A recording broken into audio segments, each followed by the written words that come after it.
Alessandra Bianchi, 26, has always been the forgotten daughter in a traditional Milanese family, while her older brother Marco is celebrated as the perfect heir to the family business, and her younger sister Elena is pampered. As the princess of the house, Alessandra feels invisible. The situation reaches a climax during Marco's wedding, when the family completely excludes her from the preparations and the ceremony, treating her like an outsider. This difficult and painful experience acts as a catalyst, sparking a profound transformation that will forever alter family dynamics and help Alessandra uncover her true worth. My name is Alessandra Bianchi. I am 26 years old, and that Saturday in May in Milan marked the end of the family I thought I had stung. The sun filtered through the shutters of my room in the family palace in Brera, illuminating the invitation I held in my trembling hands. Marco Bianchi and Sophia Conti wedding, Villa San Martino, Lago de Como, solo familiare stage. The gold letters seemed to mock me. I was his sister, and yet the invitation had arrived only 2 days earlier, almost by chance, left on the kitchen table, without even an envelope with my name on it. I went downstairs, where the entire house was in turmoil. My mother, Patrizia, was running back and forth with the phone glued to her ear, coordinating the last details. Yes, the flowers have to be perfect. Elena will be the bridesmaid. Everything has to go smoothly. Her voice echoed through the marble hallway, bouncing off the family paintings that decorated the walls. They all portrayed Giuseppe, founder of Bianchi Costruzioni, his father Roberto, and of course Marco and Elena. Ion appeared. No one. Mom, I interrupted her as she hung up the phone. I wanted to ask you about the wedding. Is there anything I can do to help? She looked at me as if I had spoken in Chinese. Alessandra, honey, everything is already organized. You just have to show up elegantly. That's all. Her tone was the one she used when she wanted to end a conversation quickly. But I'm her sister, I insisted, feeling a knot forming in my stomach. Couldn't I have been involved in the preparations? Elena is 4 years younger than me, and yet Elena has the right aesthetic sense for these things. She interrupted me, sharply smoothing a lock of gray hair perfectly. Comb it. You know very well that you are more practical, less, let's say, feminine in these aspects. The words hit me like a slap. Practical, less feminine. Always the same labels that had been stuck on me since I was a child, because I preferred economics books and makeup, because I had studied management engineering instead of literature or art, because I dared to have opinions on the family business instead of simply smiling during company dinners. Dad came in at that moment, clutching his cell phone and a folder of documents. Roberto Bianchi, 58 years old, balding but still imposing in his Milanese elegance. Patrizia, did you call the florist for the extra arrangements? Marco wants everything to be perfect for Sophia's family. Accountants are important people. You know very well that this wedding stopped when it noticed me. Oh, Alessandra, are you okay? Are you ready for tomorrow? Dad, I was just telling Mom that I would have liked to help more with the organization. I am still the groom's sister after all. He and Mom exchanged one of their knowing glances, the kind of silent communication that couples who have been married for 30 years master perfectly. Ishan. Honey, Dad said in that paternalistically sweet tone that I detested. Marco and Elena handled everything splendidly. More focused on being a good presence tomorrow. Maybe you'll even find a cute boyfriend among the guests. No. He winked at Mom, who chuckled at that point, the heat of anger rising to my cheeks. Always the same story. Alessandra, the spinster of the family, the one who had to settle down, the one who didn't understand women's things, the one who was only useful when there were technical or bureaucratic problems to solve. And where should I sit during the ceremony? I asked, trying to keep my voice calm. Oh, there's a wonderful seat for you in the 3rd row, Mom said, her enthusiasm quite overwhelming as she addressed her second uncles and a few close family friends. 3rd, Poncao. At 22, Elena would be positioned prominently in the front row as a bridesmaid, whereas I, the older sister, was relegated to the company of distant relatives, many of whom barely knew me. And at the reception, Dad stepped in at table 4 without looking up from his paperwork with Sophia's colleagues and cousins by marriage. Very nice table, by the fountain. Table 4. I saw the arrangement of seats on Marco's desk the previous week. Actually. It was literally the last table, the one furthest from the table of honor, hidden behind a decorative column. The table where you put the people you have to invite for convenience but who you'd rather be invisible. I see, I muttered. At that moment Elena came down the stairs like a blonde tornado, her hair still in curlers and her cell phone in one hand. Mama, I just spoke to the hairdresser. Can you move the appointment up a half hour and then I have to run. Marco's for the dress rehearsal of the pedal throwing. He stopped when he noticed me and smiled at me with what I recognized as his expression of fake sweetness. Hi, Io. Are you excited for tomorrow? I saw the dress you chose. Very. Sababo. The dress is perfect. For you? I'd been looking for weeks for something elegant yet not overly attention-grabbing. I didn't want to be accused of trying to steal the show from the bride. I had chosen a navy blue dress, classic, understated. Obviously, to Elena, that was synonymous with boring. Elena, honey, he called her Mom. So we can decide on the final details for the bridesmaid's bouquet. And so, once again I was ignored while mother and daughter immersed themselves in the preparations from which I had been excluded. Dad had already disappeared to his study on the first floor, probably to check that the contracts with the suppliers for the reception were in order. Saraba. In the end, his son's wedding was nothing more than a business opportunity. I took refuge in my room and sat down at the desk where I kept all my diplomas and professional certifications. A degree in management engineering from Bocconi, a master's in business administration, and certifications in project management. All of this was useless in the eyes of my family, who continued to see me only as the daughter who had never gotten married, the one who took everything too seriously, the one who didn't understand that there were more important things in life than work. Amelie. But what was ironic was that I was the one who volunteered every weekend to work for the family business. I was the one who had optimized the production processes, increasing the efficiency by 15%. I was the one who had negotiated 3 important contracts this year. But all of this seemed to count for nothing when it came to being considered an integral part of the family. I looked out the window at the sunset that was painting the rooftops of Milan pink. My wedding was tomorrow and I already sensed it would be a long and arduous day, a difficult ordeal I feared. What about you? Have you ever felt like you didn't have a place in your family? That you were always put on the back burner? What unfolded on my wedding day, however, exceeded every single one of my expectations. The morning of the wedding, I woke up with a weight on my stomach that I couldn't shake, not even the smell of croissants. Freshly baked, the food rose from the kitchen along with the frantic sound of ringing phones and excited voices. I dressed myself, carefully choosing some pearl earrings that Grandma Francesca had given me before she died.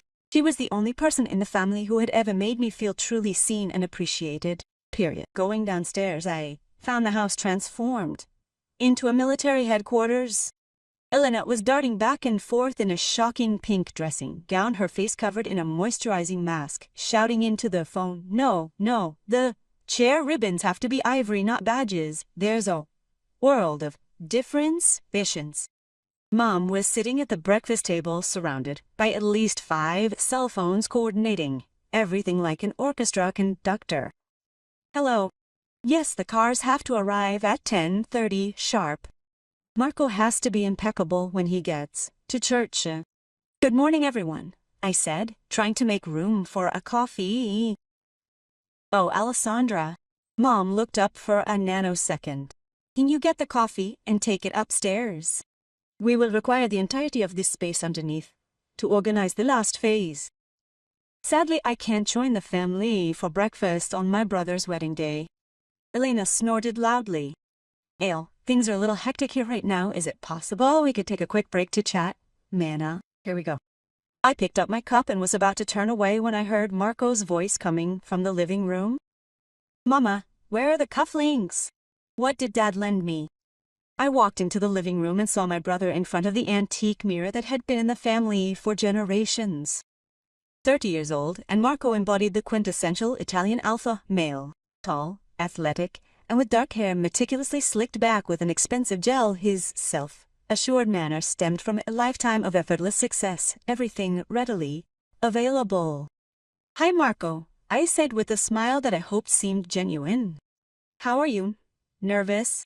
He looked at me through the mirror as he straightened his tie. "Alessandra, are you okay? Do you have your suit ready and everything?" "Yes, everything is ready.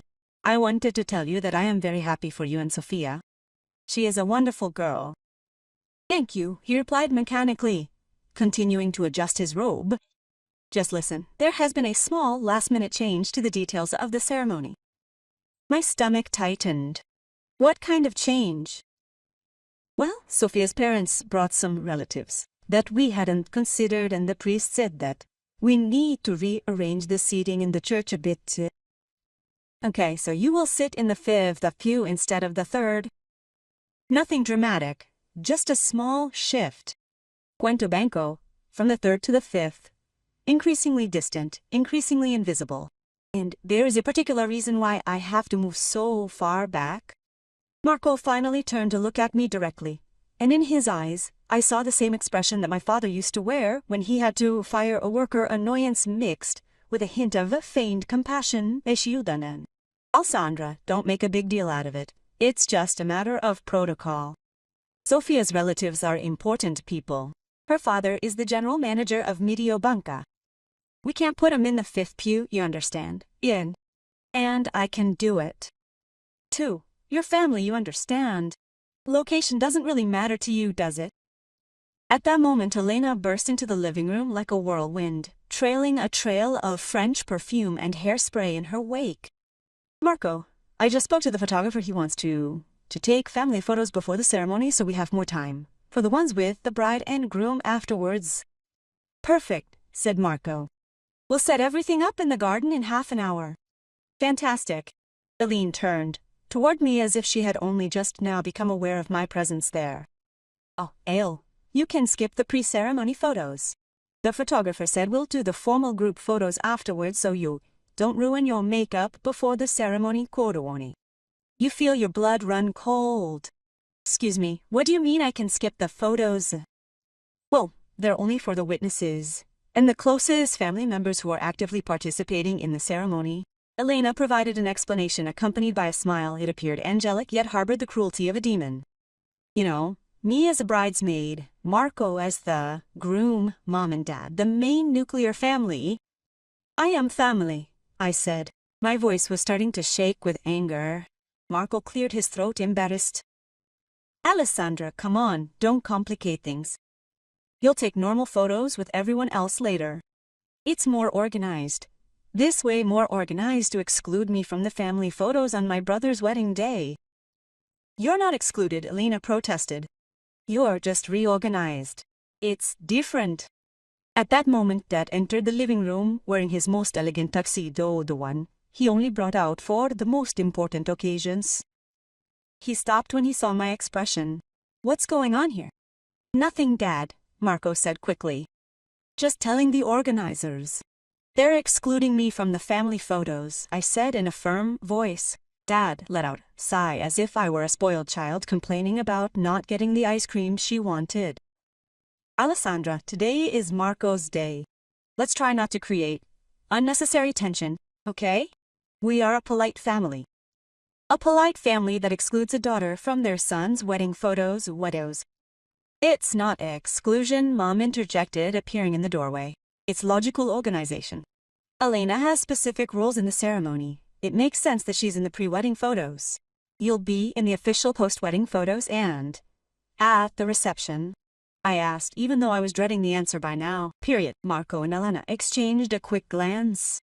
"At the reception, what?" Marco asked. "My place at the table of honor. I'm still your sister." Silence. A silence so heavy that I could hear the ticking of the clock hanging in the hallway. Ale, Elena said in that fake sweet tone she used when she wanted to make me feel stupid. "The table of honor is for the bride and groom, the witnesses, the parents, and me as a bridesmaid. It's tradition.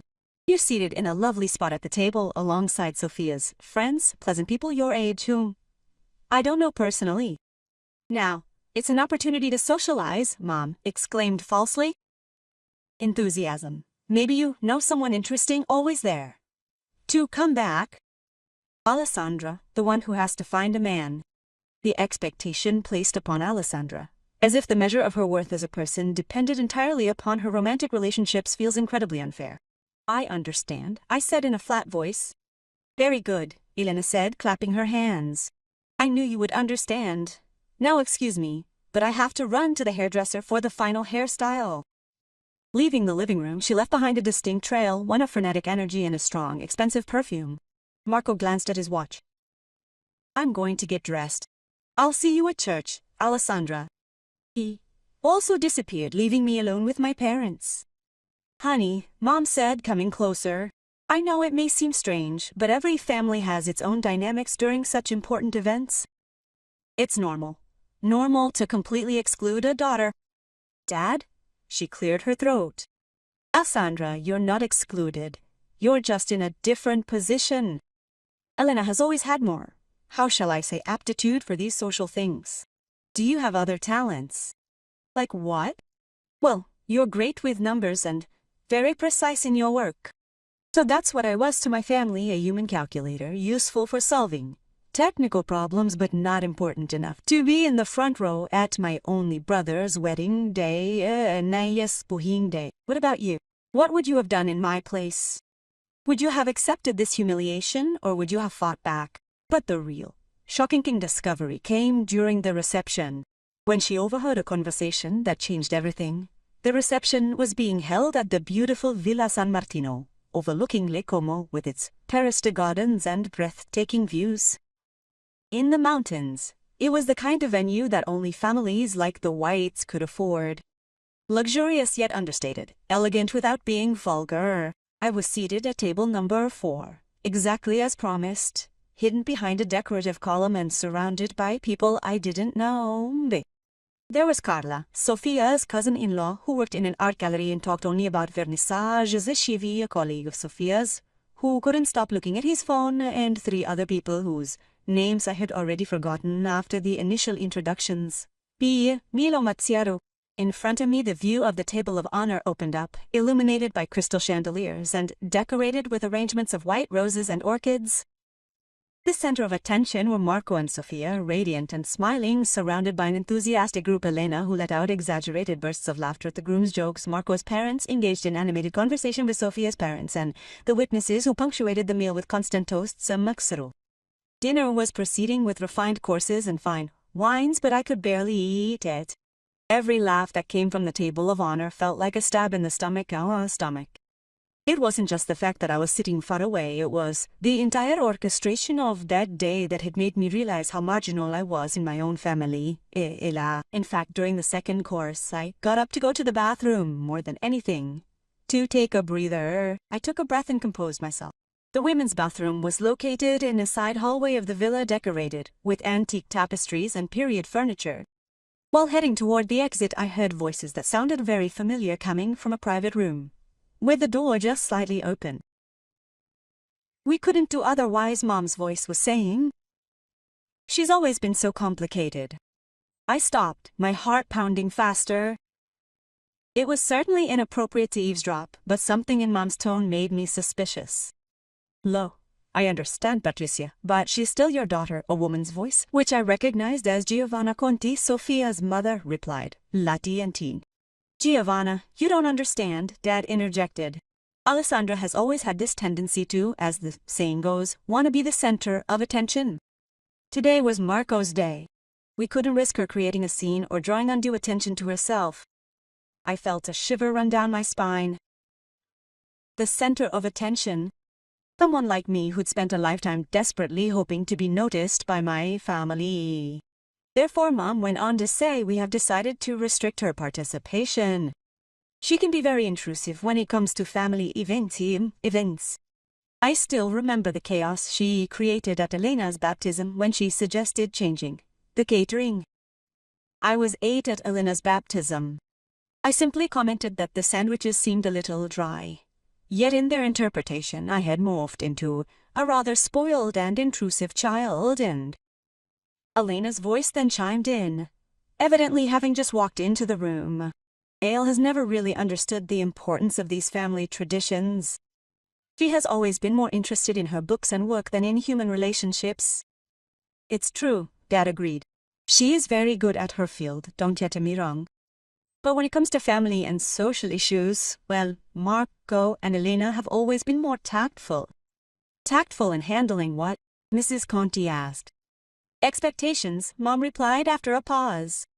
Alessandra has always had unrealistic expectations about her role in the family. She thinks that since she's the eldest after Marco, she should automatically have a say in everything, but it doesn't work that way. It doesn't work that way. I repeated those words to myself as I felt the world crashing down on me. In fact, Elena continued, for years we tried to include her as much as we could, but she always misinterpreted everything. She always thought we wanted to exclude her when in reality we were just trying to manage situations in the most harmonious way possible. Managing situations. I was a situation to be managed, and honestly, Dad added with a sigh, ever since she graduated it has become even more difficult, Nikia past. She always wants to have her say in how we should run the company, as if 20 years of experience didn't count for anything. Maybe it would be better if she found a husband, Mrs. Conti suggested. It would help her focus on other priorities. Exactly, Mom exclaimed. That's what we always say. She needs a family of her own. Maybe then she would understand family dynamics better and stop expecting to be at the center of everything. At the center of everything.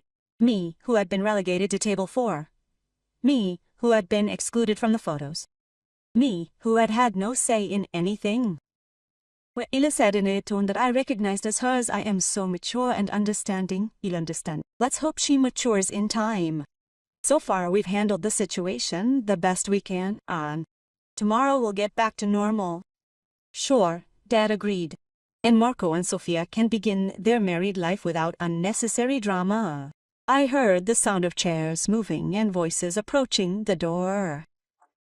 I quickly walked away, my heart beating so hard I was sure they could hear it even from the living room. I returned to my table with shaking legs. Carla looked at me worriedly. Everything is fine. If Paula... Yes, everything is perfect, she lied, grabbing my glass of wine and draining it in one gulp. During the rest of the reception, I observed my family with completely new eyes. Every smile from Mom, every joke from Dad, every laugh from Elena seemed fake, studied, theatrical. And Marco, the brother for whom I had always felt sincere affection despite everything, did not even deign to look at me the entire evening. When the reception finally ended around 1 in the morning, I approached my parents to say goodbye. It was a beautiful day, I said, in a firm voice. Marco and Sofia seemed very happy. Yes, everything went perfectly, Mom replied with satisfaction. No hitches, no problems. No problem. I wasn't even deemed important enough to be considered a potential problem, Misabara. Okay, I said, then I'll say goodbye. I have to get back to Milan early tomorrow morning. Tomorrow already? Dad asked absent-mindedly, as he checked his phone. Why, the rush? I have important things to do. It was true I had some crucial decisions to make, and so the return journey to Milan felt incredibly surreal. As I looked out the train window at the rapidly changing landscape, I found myself reflecting on the many years I had spent striving to be the perfect daughter, the ever-understanding sister, and the undeniably competent professional, and years dedicated to a relentless effort to prove my worth to individuals who it seemed had already made up their minds about my capabilities. Upon reaching my apartment in Porta Garibaldi, I settled into my chair and opened my laptop. A crucial email awaited my attention. The subject line read, "Resignation from Bianchi Costruzioni, Alessandra Bianchi." Over the next 2 hours, I crafted a letter both professional and firm detailing my immediate resignation from all my unpaid roles within the family business and the honor. To further support my decision, I attached a comprehensive report outlining the numerous projects I had successfully managed, the substantial improvements I had implemented, and the considerable profits I had generated for the company over the past 3 years. These figures I knew would likely come as a surprise. They hadn't accurately perceived my contributions. The following morning, I awoke with a sensation I hadn't known in years, a profound sense of lightness. For the first time in my life, I didn't have to prove anything to anyone. I no longer had to seek approval from people who had already labeled me as a problem to be managed. Precisely at 8 o'clock I sent the email. Following that, I prepared a coffee and then settled onto the balcony to watch as Milan was waking. My phone started ringing at 8:47 a.m. Dad, then Mom, then Marco, then Elena. I didn't answer anyone, period. And, have you ever been in a situation where you had to sever ties with people who made you feel invisible? How did you find the courage to finally put your own needs first? That decision changed my life completely. 6 months later, I had started my business consulting firm Bianchi Solutions, which now has more revenue than the family business. I learned that sometimes the greatest love you can give yourself is to stop seeking the love of those who don't know how to recognize you. My family has never acknowledged any wrongdoing, but now, during the infrequent family gatherings we have, their demeanor is vastly different, respectful, because they finally grasped the fact that my worth isn't contingent upon their approval, and that's the best part. I learned there are people who care about you. They see you, appreciate you, and celebrate you for who you truly are. My new family, the one I chose, is made up of true friends, colleagues who have become brothers, and a partner who loves me. It is precisely because of my determination and independence that I am happy today, truly happy. And it all began with that wedding where I realized I didn't have a place in the wrong family.